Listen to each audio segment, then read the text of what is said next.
Amazing grace. The grace of the Lord stood for me and gave me a chance to keep learning. Even when I'm at home, I still keep learning. And this time it's sewing. That's the aspect I'm actually learning. The techniques of sewing. So I'm actually smoking a triangle. Because I like dealing with signs, with geometric signs, with the forms. While I listen to few channels on YouTube channel.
professor was excited now. Your solution was brilliant.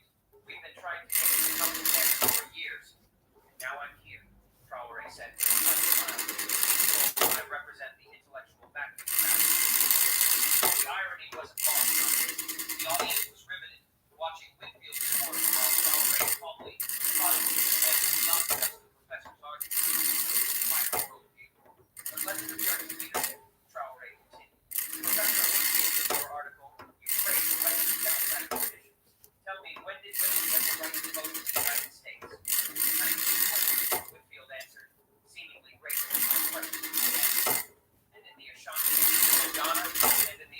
Kingdom of Ghana, silence. Women have held power in the role of a public imafa, whose mother veto power over these decisions for over 400 years. But please, tell me more about African political background. A student from Kenya stood up and started clapping.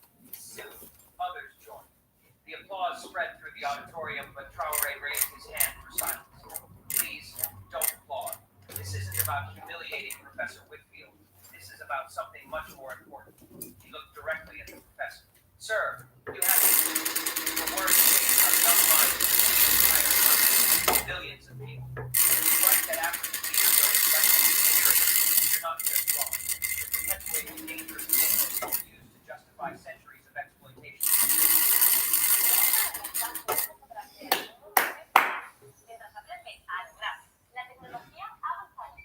Myth that has been used to justify. I try not to think so negative when I'm walking or when I'm doing something. But I can't get my mind off the war in Israel and Ukraine. Yeah. I really can't get my mind off and say, God, do something to these leaders that are causing war in this world, that are making people not to live at peace. Let your great intervention come, God. You've done it in the past. You've fought battles in the past. I trust you to fight this battle again. Each image was a revelation to most of the audience. These weren't taught in their African history classes, if they even had African history classes. Want to discuss leadership? Traore. Let's discuss how Thomas Sankara vaccinated 5 million children in Burkina Faso. Let's discuss how Nelson Mandela brigade was war. Let's discuss how Wangari Maathai organized women's movement in 1 But you don't know these stories. But they don't see the narrative of African intellectual inadequacy. Like one last example. These are selective examples. The broader pattern, that Africa was systematically colonized, its resources extracted, cultures extracted, and then after independence, established debt, rejected the structural justice program, and had its best minds drained to Western institutions. And then people like you have the audacity to wonder why we struggle. It's like breaking someone's legs and then mocking them for limping. We paused, letting that sink in. But here's what's remarkable. Despite all of that, we're rising. Rwanda has universal health care. Kenya is a leader in mobile banking innovation. Ghana is pioneering drone medicine delivery. Ethiopia has the fastest growing economy in the world. Not just Western guidance, but often raise your hand. President Trump said, if you're so educated, why do you publicize it? Why let people think you're just a military leader? Because, Traore replied, in my culture, we have a saying, the lion doesn't need war to prove it's a lion. I don't need Harvard's validation to know my worth. I don't need to list my achievements for my people to trust my leadership. But when someone like Professor Whitfield uses his platform to demean an entire continent's intellectual capacity, sometimes the lion must roar, not for itself, but for all the cubs who are being taught they're just house cats. The metaphor landed perfectly. Even Whitfield's colleagues on the panel were looking at him with barely concealed disappointment. Traore wasn't finished. He pulled out a folder from his bag. Professor Whitfield, since you're interested in African leadership, I brought you a gift. This is a list of 100 books by African intellectuals, philosophers, economists, scientists, poets. I noticed none of them are on your course reading lists. I also brought something else. He pulled out another document. This is a letter from 12 of your former students, all African, describing how your teaching made them feel intellectually inferior, how your constant dismissal of African contributions to human knowledge affected their self-esteem and academic performance. Nearly dropped out of Harvard because, in her words, Professor Whitfield made me believe my African brain wasn't capable of complex thought. The act echoed through the auditorium. This was beyond academic debate. This was about real harm to real students. I never intended, Whitfield stammered. Intentions don't matter as much as impact, Traore said. You may not intend to be racist, but when you consistently frame African intellectual capacity as inferior, you perpetuate racism. And that racism has consequences. It affects who gets research funding, who gets published, whose voices are heard in global discussions about economics, politics, health, climate change, issues that affect all of humanity. Watching from the back and walk forward. These are serious allegations. First investigation. I don't want investigations to interrupted. I want to make Harvard has immense influence. Responsible. Hire African professionals, not just for African studies, but for mathematics, physics, economics, philosophy. Include African texts for curriculum. Stop using Africa as a subject to be studied and start treating Africans as colleagues to learn from. He turned back to Whitfield. Professor, I could reveal what I've discovered about your schedule. I could destroy your career with a single phone call to Oxford. But I won't. Do you know why? Whitfield shook his head, unable to speak. Because destroying you doesn't build anything. Instead, I'm offering you a choice. You can continue your current path, and I'll ensure that every article you write is fact-checked. Every statement you make about Africa is challenged. Every student is provided with alternative perspectives.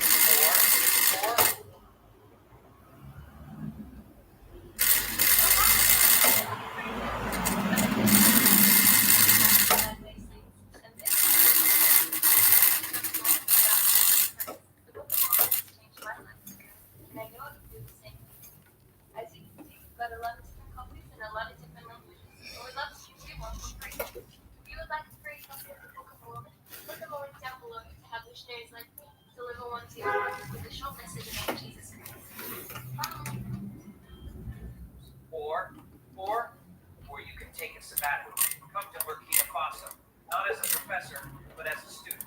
Learn our languages, our history, our philosophy. Work in our schools, not teaching, but learning. Experience Africa not from the comfort of your Harvard office, but from the reality of our daily lives. Then come back with genuine knowledge, not colonial assumptions. The auditorium was dead silent. Everyone was waiting to see the Whitfield accused. The professor stood up slowly, his usual arrogance completely deflated. You need time to think. Of course, Traore said graciously. But while you think, remember this, every day you continue from ignorance, you potentially damage another brilliant African mind. The comfort of your current worldview is not worth that cost. A student in the back shouted, President Traore, will you teach a class while you're here? Traore smiled. I'm teaching one right now, aren't I? The audience erupted in laughter, breaking the tension. Traore raised his hand again. Actually, I would like to teach you all something. It won't be about mathematics or languages or politics. It's about something more fundamental. He moved away from the podium, walking among the audience members. Every person in this room has been taught, explicitly or implicitly, a hierarchy of human worth based on geography, skin color, economic development. You've internalized it so deeply that you don't even realize it's there. When you hear African leader, your mind automatically adds qualifiers, despite being African or for an African, as if African is a handicap to overcome, rather than simply a geographical and cultural identifier. He stopped in front of the young Nigerian woman who had been clenching her fists earlier. Sister, stand up, please. She stood, trembling slightly. What's your name? Adaze, Okonkwo. Adaze, tell everyone what you're studying. Theoretical physics. I'm working on quantum computing applications. And where did you do your undergraduate? University of Lagos. And how many times have you been asked if they have real universities in Nigeria? She laughed bitterly. Too many to count. How many times have people expressed surprise that you understand complex mathematics? Every single. Traore nodded and gestured for her to sit. This is the real damage of intellectual prejudice. It's not just wrong, it's wasteful. How many Adazes have been discouraged from pursuing their brilliance? How many African innovations have been dismissed? How many solutions to global problems have been How many African artists have been told that they don't know arts when arts is life? I beg, carry on, try. My president, my African hope.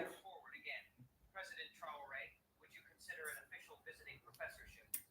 No, Traore said flat. I don't need Harvard's validation. Oh, but I'll make you a different offer. Send your students to us. Not for volunteerism, not to help us, but to learn from us. Send them to study our traditional governance systems, our sustainable farming practices, our community conflict resolution methods, our oral history preservation techniques.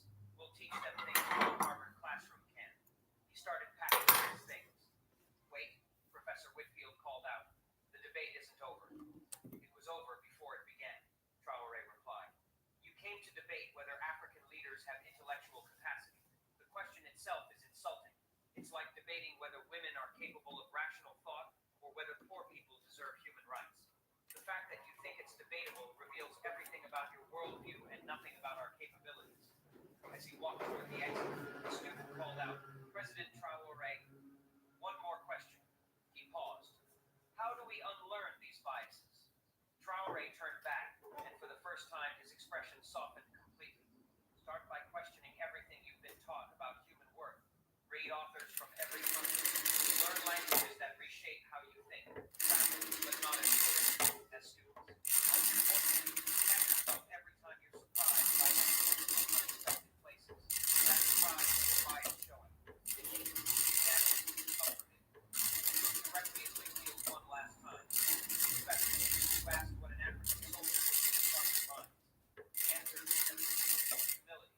The recognition that wisdom has no color, excellence has no nationality, and intelligence has no country. Until you learn that, all your degrees, all your publications, all your academic honors mean nothing. They're just decorations of empty vessels. With that, he walked out, leaving behind a transformed auditorium. The video of the confrontation would go viral within hours, shared millions of times. Why African president destroys Harvard professor and the day Harvard doctor. The real impact was seen. 3 months later, Professor Jonathan Whitfield submitted his resignation, citing a need for fundamental re-education. ¿Te gustaría trabajar con niños y sientes que es tu vocación? Te ayudamos a cumplir tu sueño. Fórmate como técnico superior en... Whitfield submitted his resignation, citing a need for fundamental re-education. He moved to Burkina Faso, where he spent a year teaching basic English in a rural school while learning more in Yuma. When he returned to Harvard, he was a changed man.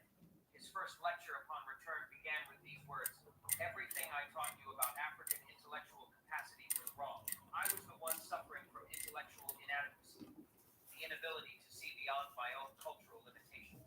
Today, we begin to correct that. The curriculum changed. Philosophers appeared on reading lists. African case studies entered business school discussions. African innovation was studied in engineering classes. It was a small start. It was a start. As the president expressed Traore, he never mentioned the Harvard Institute in official speeches. When asked about accountability, he would simply say, I went to give a lecture. I hope the students learned something useful. But privately, he kept a photo from that day, not of himself at the podium, but of Aday's the Nigerian physicist, standing tall despite years of age. He kept it as a reminder that the real victory wasn't in defeating Professor Whitfield. It was in showing brilliant African minds who never needed anyone's permission to be brilliant. The Harvard Institute is a turning point, not just for the university, but for academic discussions about African culture. Conferences were reorganized to include African voices as experts, not subjects. Journals actively sought African contributors. Exchange programs were used genuine exchanges, not one-way. Years later, when Traore was asked about his educational background in an interview, he said something that became legendary. I was educated by a grandmother who couldn't read, but could predict weather patterns better than any meteorologist, by a trader who spoke 12 languages and calculated currency exchanges in his head faster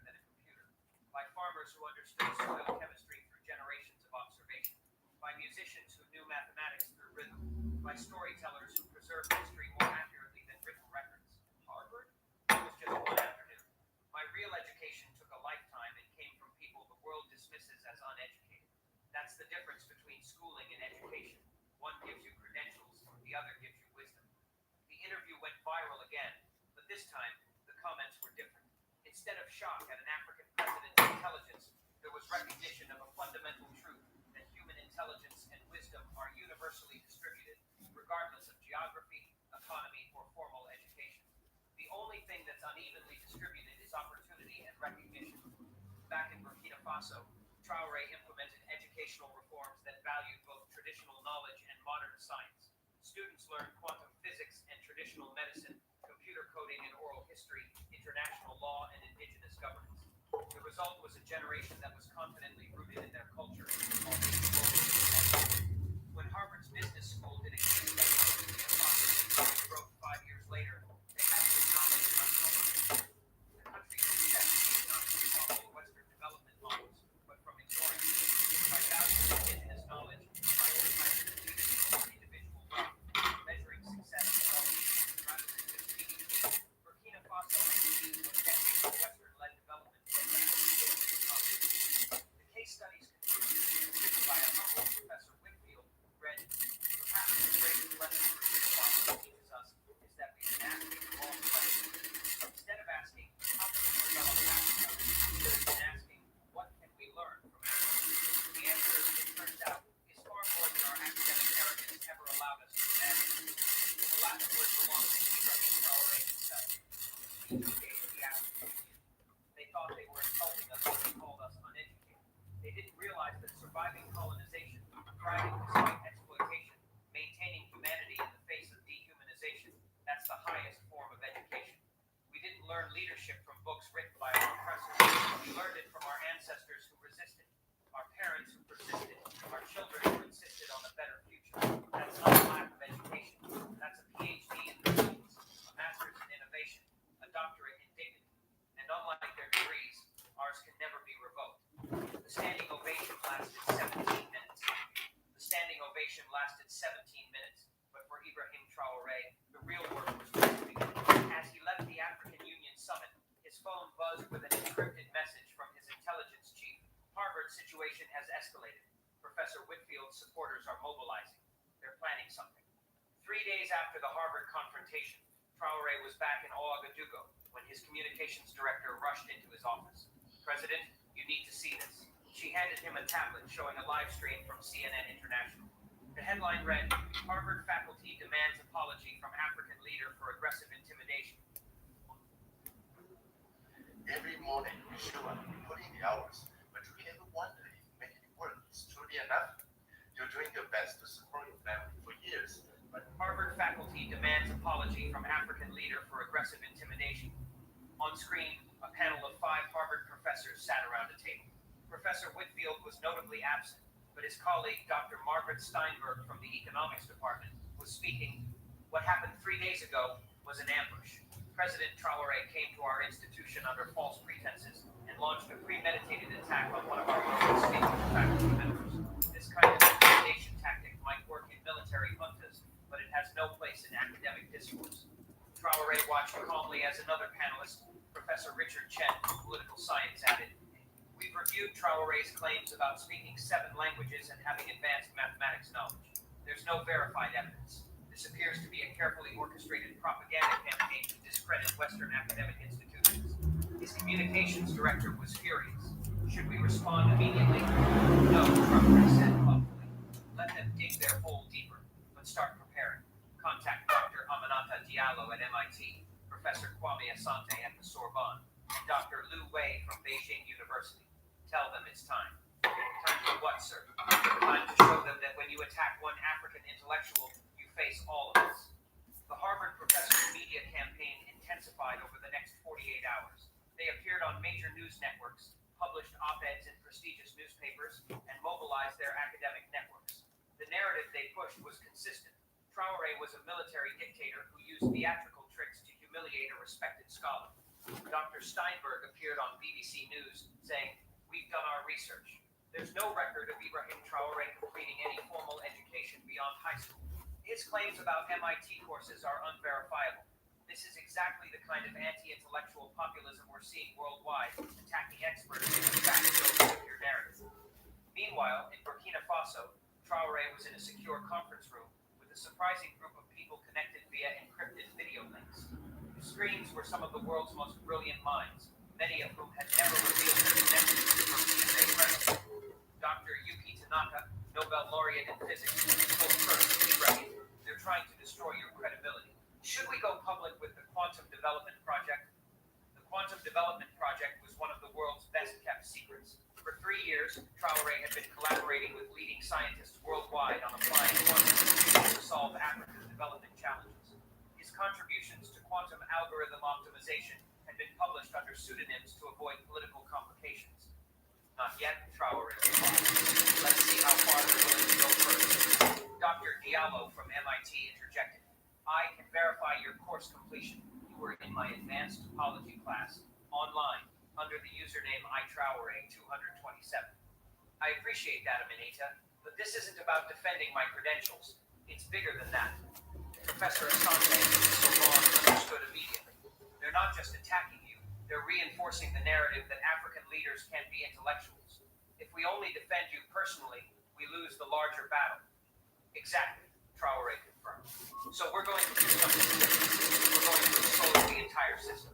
Over the next week, Harvard professors continued their media tour, something unusual began happening. Scholars from around the world started publishing papers, giving lectures, and sharing research that seemed unconnected at first. But those paying attention noticed a pattern. In Tokyo, Dr. Tanaka gave a lecture on quantum computing, where he casually mentioned some of the most innovative applications are coming from unexpected places. There's a researcher in West Africa whose algorithms for resource optimization are revolutionary.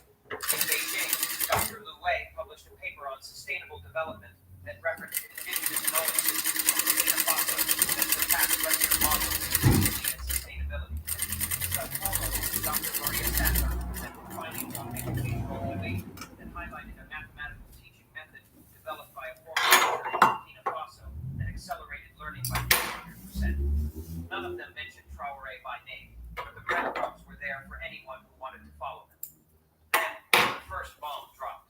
WikiLeaks released a cache of emails from Harvard's administration dating back 5 years. Emails revealed systematic discrimination against African scholars, including rejection of qualified African applicants with notes like cultural fit concerns, lower pay scales for African visiting professors, exclusion of African research from major publications, a coordinated effort to minimize African contributions in curriculum. One particularly damaging email was from Dr. Steinberg herself. We need to be careful about admitting too many Africans. It affects our institutional reputation. Perhaps we can create a separate program for them, something that looks inclusive but keeps them from our main academic track. Harvard's administration went into crisis mode. They claimed the emails were taken out of context, possibly fabricated, and more revelations followed. A group of hackers called Digital Bricks released video footage from Harvard's servers showing Professor Whitfield at a private dinner saying, "The problem with Africans is they have a genetic predisposition against abstract thinking. It's not racism, it's science." The same Professor Whitfield who had accused Traoré of intimidation was on video expressing views that would have been at home in a 19th century eugenics conference. The scandal exploded globally. #Harvard hypocrisy began trending. Students organized protests. Alumni threatened to withdraw donations. The most devastating blow was yet to come. Traoré called a press conference in Ouagadougou, but instead of appearing alone, he was surrounded by an unexpected group, 12 young Burkina Faso students, all under 18 years old. Quieres un certificado que demuestre que sabes utilizar inteligencia artificial, entonces apúntate al Workflow 2025, la formación gratuita que vamos a celebrar del 2 al 4 de septiembre e incluye el certificado final. Lo podrás añadir a tu currículum y a tu perfil de LinkedIn para demostrar lo que sabes sobre una habilidad que las empresas ya están buscando. En las sesiones en directo vas a aprender a utilizar la inteligencia artificial y de trabajo frente a los despidos que ya está ocasionando. Vas a poder implementarla en las tareas más repetitivas de tu día a día que tienen muy poco valor para tu trabajo, focalizando tu esfuerzo en aquellas tareas que generan más retorno y así convirtiéndote en un profesional. 12 young Burkina Faso students, all under 18 years old. Ladies and gentlemen, Traoré began, Harvard's professors claim I lack intellectual credentials. They might be right by their standards, but let me introduce you to some young people who have never heard of Harvard until last week. He turned to a 14-year-old girl. "Mariama, would you please solve the problem on the board?" The The girl walked to a whiteboard where a complex differential equation was written, the same type that would challenge graduate students at top universities. She solved it in 3 minutes, explaining each step in French, more, and then English. Mariama learned mathematics using the method I developed when I was a village teacher, Traore explained. She's never been to formal school beyond primary level. Her teachers are her grandmother, who taught her pattern recognition through weaving, and her father, who taught her logic through traditional strategy games. Next, a 16-year-old boy named Osman stepped forward. Traore handed him a text in classical Arabic, which he translated fluently into English, then discussed its philosophical implications in a way that would impress any theology professor. Usman learned languages at his family's market stall, where traders from across Africa and the Middle East converged. His understanding of comparative philosophy comes from listening to elders debate under the baobab tree. One by one, each young person demonstrated extraordinary abilities in mathematics, languages, science, philosophy, engineering. None had formal education beyond basic schooling. All had learned from traditional methods combined with innovative approaches Traore had developed. Harvard professors say African minds lack capacity for abstract thought. Traore said, his voice hardening.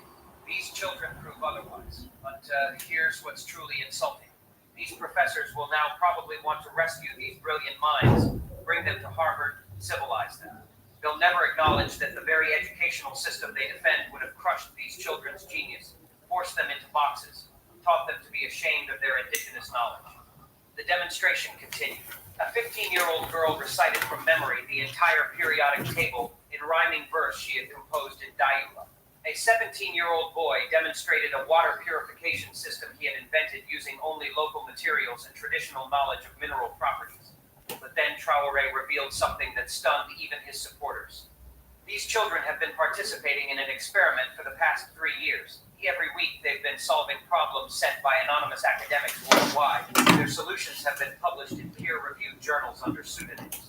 Professor Steinberg herself cited one of Mariama's mathematical proofs in her recent paper on economic modeling. He pulled out a stack of journals.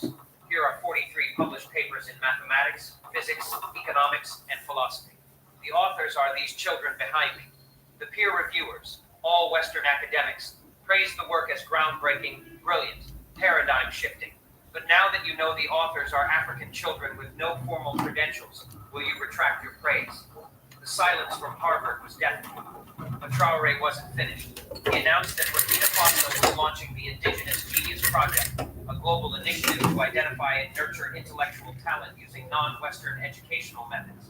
The project would be funded not by Western aid, but by a consortium of African, Asian, and Latin American governments that committed $2 billion. We're not asking for validation from Harvard or any Western institution, Traore declared. We're creating our own systems of excellence. In 5 years, these children behind me will be solving problems your best professors can't even formulate. Not because they're inherently superior, no one is, but because they're learning to think in ways your rigid academic systems can't imagine.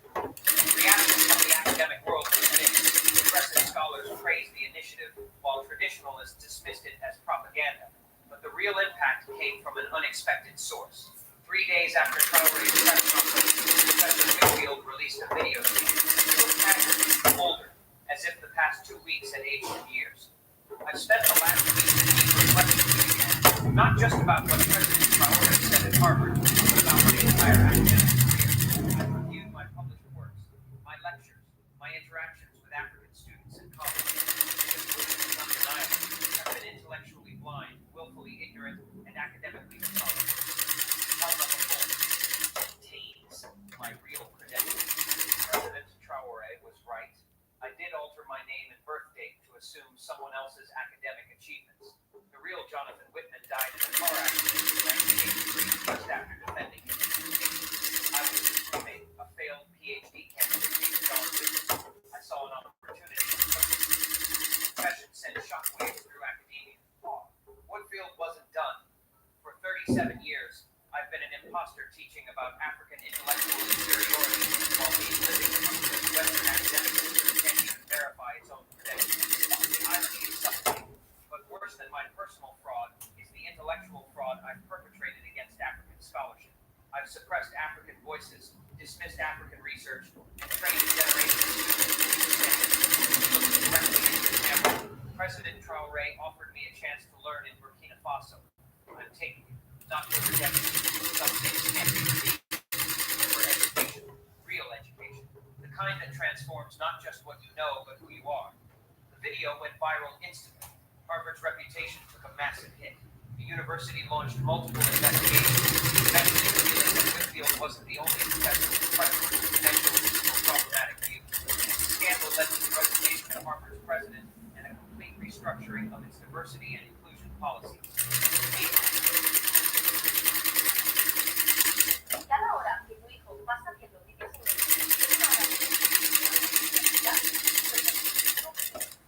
la tecnología ha avanzado Structuring of its diversity and inclusion policies. Meanwhile, in Burkina Faso, Traoré was dealing with the practical implications of his intellectual revolution. The Indigenous Genius Project received 100,000 applications from around the world in its first week, not just from Africa, but from indigenous communities in the Americas, Asia, and the Pacific. In his office, Traoré met with his education minister, Dr. Josephine. How do we process all these applications? He asked. We don't have the infrastructure. That's Western thinking. Traoré replied with a smile. You're imagining building administrators, formal processes. Think differently. What if education doesn't require infrastructure? What if the entire community is the school? He pulled out a tablet and showed her a design. Mobile learning units, converted buses equipped with solar panels, satellite internet, basic lab equipment. Travel to communities, stay for a month, identify talent, train local people, then move on. The education continues with community networks and digital connections. But who will teach? Everyone and no one. Peer learning, elder wisdom, digital resources, visiting experts. We're not replicating Western universities. We're creating something new, distributed, democratic, culturally rooted education. The idea was audacious, but it worked. In 6 months, the mobile units were operating across Burkina Faso and expanding to neighboring countries. Children who had never seen a computer were coding. Elders who couldn't read were teaching philosophy through oral traditions. Communities that had been marginalized for centuries were producing innovations that attracted global attention. Success brought Western corporations seeing brilliant minds began aggressively. They offered scholarships, jobs, immigration packages, anything to attract talent to America. Traoré addressed it in the United Nations. For centuries, our gold, our diamonds, our oil.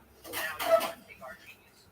We praise our children's brilliance, but only if they leave their communities, abandon their cultures, and serve their economies. This is intellectual colonialism, and we reject it entirely. He proposed a radical alternative. If you want to benefit from African genius, invest in Africa. Don't extract our talent. Partner. Build your research centers here. Send your students to learn from us. Create genuine exchange, not one-way brain drain. Some dismissed it as unrealistic, but others saw opportunity. Tech giants like Google and Microsoft began establishing African research centers, not branch offices implementing Western designs, but genuine innovation hubs led by African thinkers working on African problems with global applications. The transformation wasn't limited to technology. In medicine, traditional healers began collaborating with Western-trained doctors, leading to breakthrough treatments. In agriculture, indigenous farming methods proved more sustainable than industrial approaches. In governance, traditional consensus-building processes offered alternatives to divisive Western-style democracy. But perhaps the most profound change was psychological. Young Africans no longer saw Western education as the pinnacle of achievement. They took pride in their own intellectual traditions while engaging confidently with global knowledge systems. Back at Harvard, the aftermath of the scandal led to soul-searching and reform. A new president, Dr. Jennifer Martinez, herself a first-generation immigrant, invited Traoré to return not as a speaker, but as a partner in reimagining education.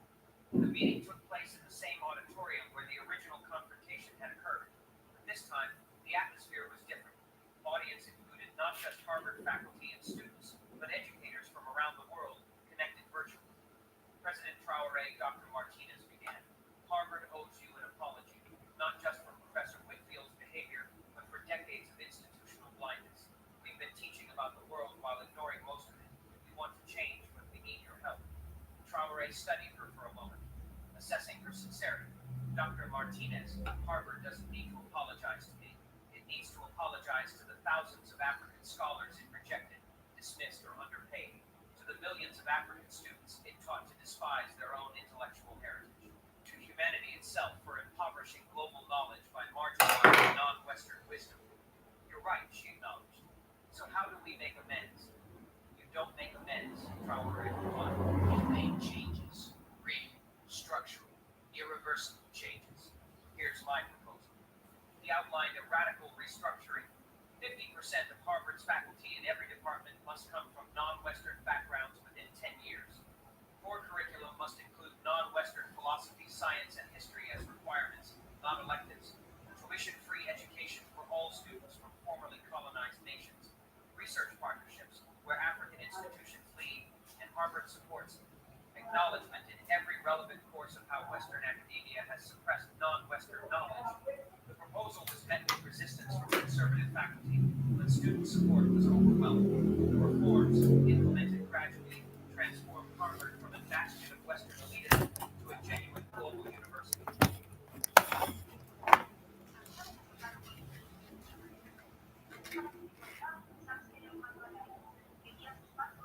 Pero puede que no sepas interpretar sus señales o no comprendas bien por qué te suceden algunas circunstancias o para qué están algunas personas definidas. Los días espirituales te ayudan a comprender lo que te sucede y la Biblia aconseja qué pasos tienes que dar en la vida para poder avanzar y funcionar. Si quieres aprender a contactar con ellos de forma clara y sencilla, te invito a mi taller gratuito de capacitación, donde podrás conocer a tu hijo y preguntarle lo que necesitas saber. Pincha en el enlace justo aquí abajo y regístrate a To a genuine global university. 5 years later, Mariama, the 14-year-old girl who had solved differential equations at Traore's press conference, stood at a podium accepting the Fields Medal, mathematics' highest honor. In her acceptance speech, she said, "This medal doesn't belong to me alone. It belongs to my grandmother who taught me that mathematics exists in the patterns of our traditional thought. To President Traore, who showed me that my African mind was not a limitation, but a liberation. To my community that nurtured genius without needing to name it. Western academia gave me this medal, but African wisdom gave me the mind that earned it." The audience, including a visibly emotional Professor Whitfield, now fluent in 3 African languages and teaching indigenous knowledge systems at a rural school in Burkina Faso, gave her a standing ovation. But for Traore, watching from Ouagadougou, the real victory wasn't in Western recognition. It was in the transformation of African self-perception. Children no longer grew up believing they were intellectually inferior. Communities no longer saw traditional knowledge as backward. Nations no longer equated development with westernization. The Harvard confrontation had started as one man defending himself against intellectual prejudice. It evolved into a global movement that redefined intelligence, education, and human potential. It proved that the mind has no color, wisdom has no borders, and genius can bloom in any soil if given the right conditions. Years later, when asked about the Harvard incident in his memoirs, Traore wrote, "They thought they were testing my intelligence. In reality, I was testing their ignorance. They failed spectacularly. But failure, if acknowledged and learned from, can be the beginning of wisdom. Professor Whitfield discovered that. Harvard discovered that. Perhaps the West is discovering that. The question isn't whether African minds are capable of abstract thought. The question is whether Western minds are capable of concrete humility." The transformation continued beyond education. In economics, African nations using indigenous resource management systems outperformed Western models. In technology, innovations from the Indigenous Genius Project revolutionized everything from renewable energy to quantum computing. In philosophy, African concepts of Ubuntu and collective responsibility offered alternatives to destructive individualism. Major universities worldwide began establishing partnerships with African institutions, not as senior partners teaching junior ones, but as equals learning from each other. The brain drain reversed, becoming a brain circulation, with talent flowing in multiple directions. But there were still resistances and challenges. Old prejudices died hard. Some Western academics dismissed African achievements as flukes or exaggerations. Corporate interests tried to co-opt and commercialize indigenous knowledge. Political tensions arose as African nations gained intellectual and economic power. Traore addressed these challenges in a speech at the World Economic Forum in Davos. "You spent centuries telling us we were inferior. Now that we're proving otherwise, you want to either dismiss our achievements or claim credit for them. Neither will work. We're not seeking your approval anymore. We're not trying to join your clubs. We're creating our own tables. and you're welcome to sit at them as equals, not as masters. The speech marked a turning point. African nations began establishing their own international institutions, the Global South Knowledge Exchange, the Indigenous Innovation Institute, the Decolonized Development Bank. These weren't opposition to Western institutions, but alternatives to them. The impact on global problem solving was immediate. Climate change solutions that had eluded Western scientists were found in traditional African agricultural practices. Economic models based on communal rather than individual wealth reduced inequality. Governance systems that blended traditional and modern elements proved more stable than pure democracy or autocracy. 10 years after the Harvard incident, the world looked different. African universities ranked among the world's best, not by adopting Western standards, but by defining new ones. African scholars won Nobel Prizes not for confirming Western African innovations led not just in appropriate technology for developing nations, but in cutting-edge fields like quantum computing and artificial intelligence. Tishure nation to be betrowage for Mississippi. Professor Whitfield, now known by published a book titled Unlearning Supremacy, a Western Academic's Education in Africa. In it, he wrote, I spent 4 decades teaching lies disguised as fraud. President Traore exposed not just my personal fraud, but the intellectual fraud of Western academic supremacy. My time in Burkina Faso didn't make me an expert on Africa, it made me a beginner in understanding humanity. The children teaching me mathematics through songs, the elders teaching me philosophy through proverbs, the farmers teaching me ecology through tradition. They didn't give me knowledge, they gave me humility. And humility, I learned too late, is the beginning of all wisdom. The book became required reading in education programs worldwide, not as an authoritative text, but as a cautionary tale about the dangers of intellectual arrogance. He bajado 3 tallas en 2 meses, con 52 años bien cumplidos, usando un truco raro con el café. ¿Es una locura? Entonces presta atención a eso. Después incluso me rogó que dejara de hacerlo. Después de que, en solo 2 semanas, perdí el cerebro. Si ya has tomado café por la mañana y aún no has perdido 8 centímetros de cintura, es porque lo estás haciendo de la forma equivocada. Yo también pensaba que era un truco cualquiera, hasta que descubrí un pequeño detalle que lo cambió. Es tan simple que parece una mentira, pero cuando lo haces de la forma correcta, el cuerpo reacciona como si hubieras presionado el botón de desinflar del café. En los primeros 10 días, el cuerpo parecía un globo desinflándose. Los pantalones se caían, el rostro se definía, las piernas se sentían más ligeras, y el espejo me devolvía una versión de mí que ya no recordaba. En 2 meses, mi armario parecía una cueva de museo. Nada me entraba, todo era demasiado grande. Y lo más loco, puse solo café y otros 4 ingredientes de mi refrigerador, de una forma que nadie pensaba. Mis amigas no aguantaron. Empezaron a escribirme por privado, preguntando qué había hecho. Fue ahí cuando decidí contarlo todo. Existe un video de una mujer llamada Sofía, que muestra cómo del café de forma correcta.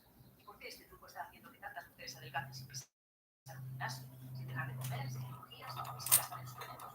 Si estás cansada de intentar mil cosas y nada funciona, haz esto durante 5 días. Todo diga después de 5 años más. Es ropa que había guardado hace años.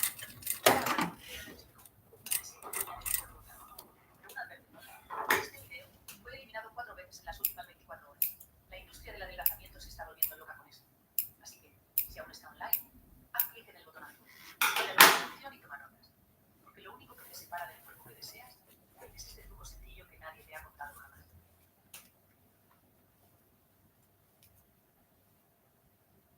Te enseño a ganar 250 euros en menos de 1 hora. Solo tienes que hacer lo siguiente: abrir la aplicación Google, seleccionar el indicador estocástico, seleccionar una acción, por ejemplo Tesla, y fijarte que en ese indicador, cada vez que el precio toca la parte inferior del indicador, el precio termina rebotando. Solo tienes que hacer una compra en esa zona y cuando hagas la compra esperas a que suba el precio. Solo tienes que hacer esto. Y dirás, bueno, pero es que no tengo capital para invertir. No. Mi nombre es Enrique Morales, soy trader e inversor profesional. Me ha parecido como Morales, o el programa. Not as an authoritative text, but as a cautionary tale about the dangers of intellectual arrogance. Meanwhile, the Indigenous Genius Project had evolved into a global movement. Indigenous communities from the Amazon, Aboriginal Australians, Native Americans, and others joined African communities in creating alternative education systems. These systems didn't reject Western knowledge, but refused to prioritize it over indigenous wisdom. The results spoke for themselves. Problems that had seemed intractable disease, environmental destruction, found solutions in the synthesis of indigenous wisdom and modern technology, but always with indigenous communities leading, not following. Traoré, now in his 50s, established the Ubuntu University in Ouagadougou. Unlike Western universities with their departmental silos, Ubuntu University organized itself around problems rather than disciplines. Students didn't major in subjects, but in challenges: water scarcity, food security, conflict resolution. They learned whatever combination of traditional and modern knowledge was needed to address these challenges. The university's motto, inscribed in 23 languages above its entrance, read, "We are because we think together." At the university's inauguration, attended by leaders and scholars from around the world, Traoré gave what many considered his most important speech. "This university stands as proof that excellence needs no Western validation. That wisdom exists in every culture waiting to be recognized, not granted. That the future of human knowledge lies not in one tradition dominating others, but in all traditions contributing their gifts to our collective understanding." To those still clinging to notions of intellectual superiority based on race, geography, or economic development, history will judge you as it judges all supremacies, as obstacles to human progress overcome by human dignity.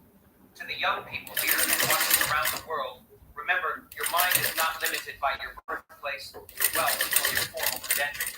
It's limited only by your willingness to learn, to question, to imagine. Whether you're in a Harvard classroom or under a Himalayan baobab tree, whether you're reading ancient texts or listening to grandmother's stories, whether you're coding computers or weaving cloth, you're participating in the grand human project of understanding our world and improving it.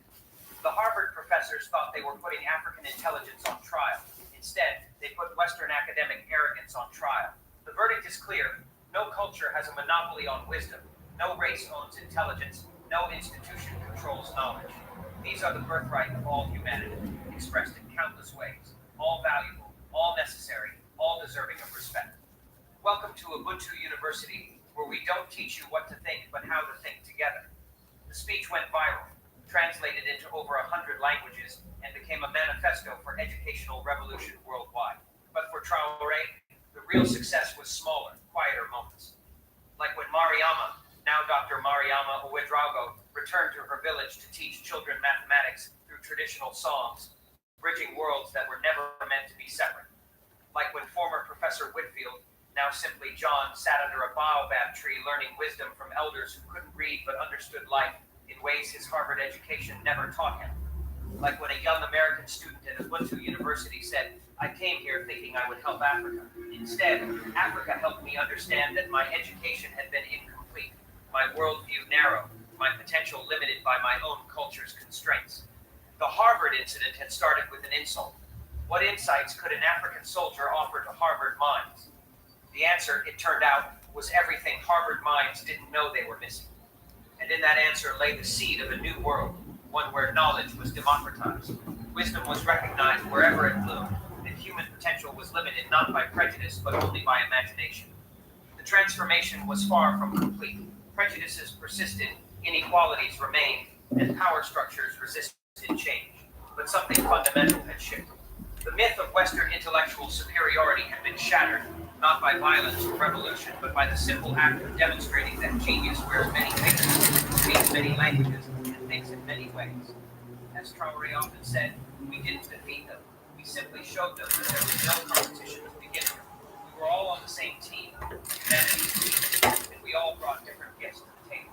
Their tragedy was thinking they were the only ones with gifts worth giving. Our triumph was proving that every culture, every tradition, every human being has something essential to contribute to our collective wisdom.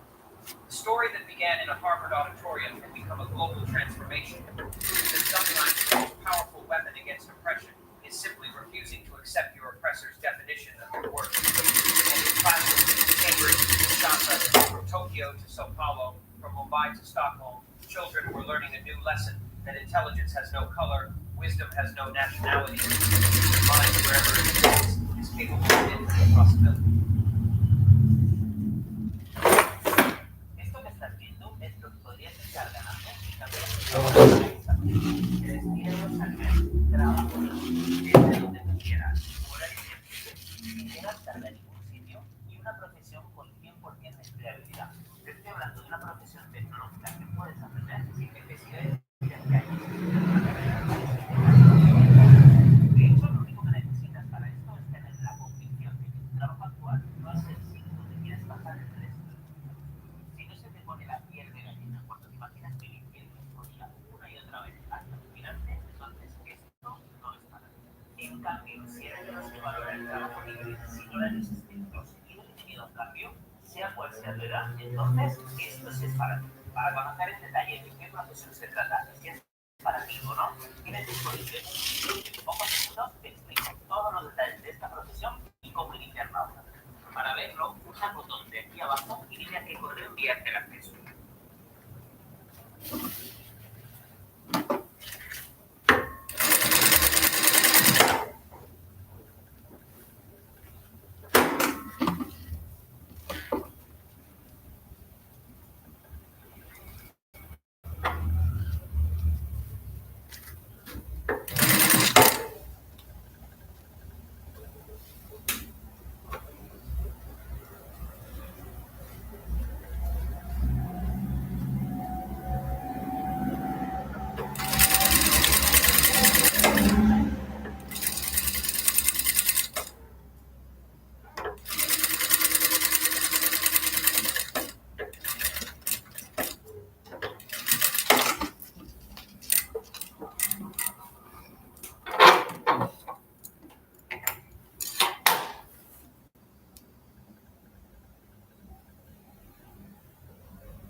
At 12, I have to stop. But before I stop, let me say, God, thank you for your good work.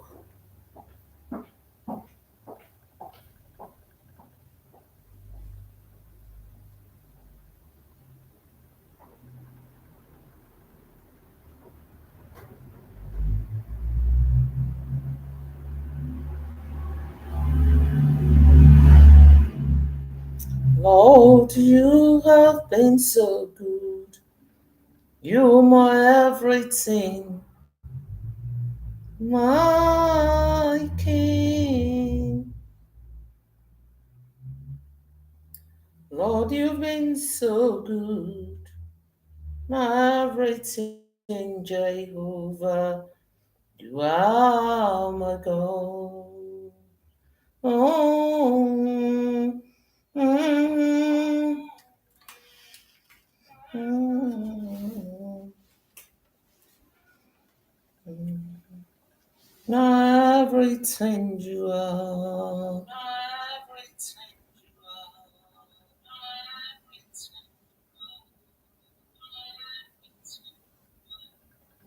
My, my God.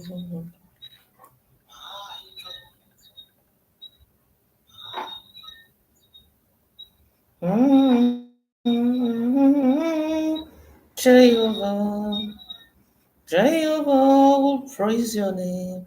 Saint of days, mm,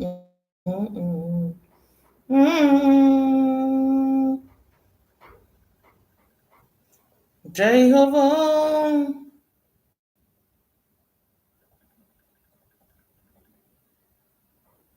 mm, Jehovah, you are my God. Ancient of days, you are my God, my God. Oh, King of Kings, King of Kings, I will praise your name till the end. Ancient of days, you are my God. Jehovah, Jehovah, I'll praise your name till the end. Ancient of days, you are my God. You are my God.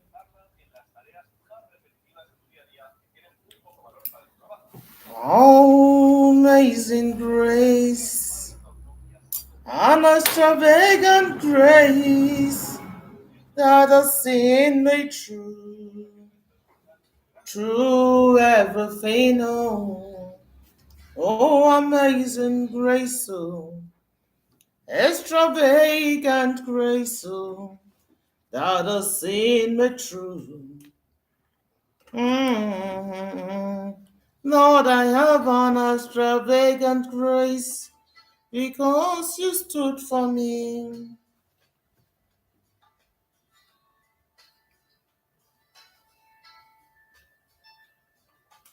Mm. Lord, I pray this day is good as I go to work.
All I'm missing is a little less cry. It might be hard for the devil to do, but it will be easy for you, Lord.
¿Sabías que, mientras en España la calidad educativa cae en picado, hay países que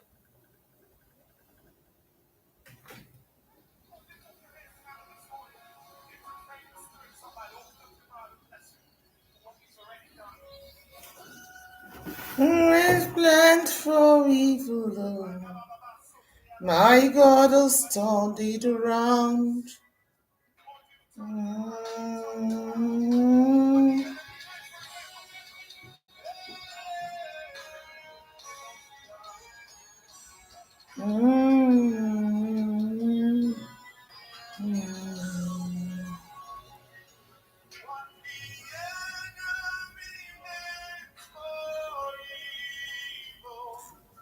God has turned it around. He's turned it around.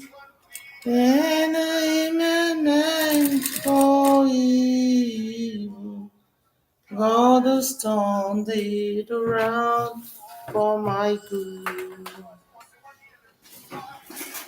And I am meant for evil. God has turned it around, turned it around. The enemy was meant for evil. My God has turned it around for my good. Mm,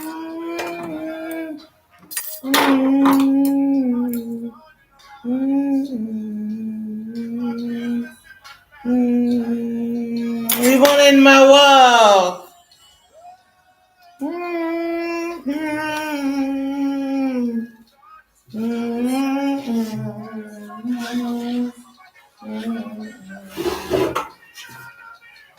The enemy is meant for evil. I was turned it around, turned it around.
¿Sabías que con la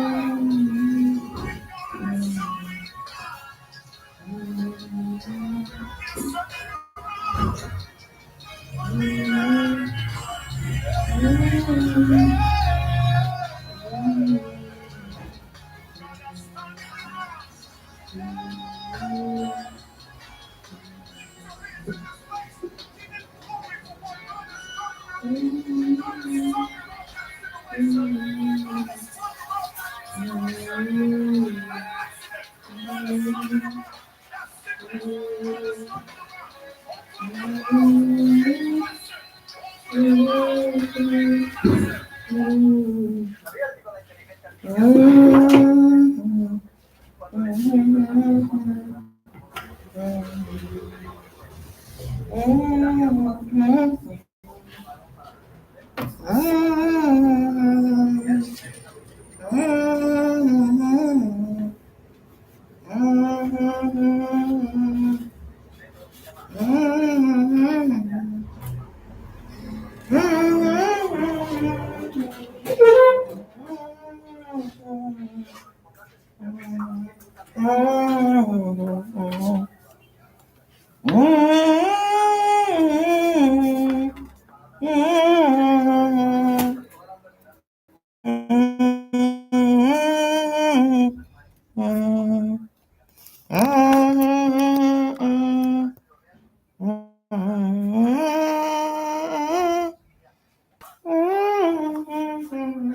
Oh, Baba God, I say, oh, Baba God, oh, Baba God, you are unchangeable.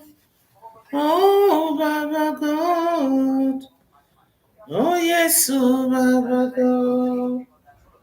Mm, mm, unchangeable God, oh, I say that's who you are. Unchangeable God, that's who you are. Unchangeable God, I say that's who you are. Unchangeable God. Mm,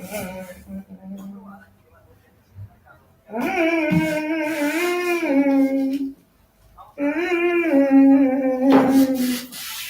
mm. You are worthy to be praised. Oh, you are worthy to be praised. Lord, I exalt your name. Oh, Daddy God, you are worthy. So I'm off. I'm offline. Thank God today. I made a smoking top. Still in the process of learning, but thank God I'm able.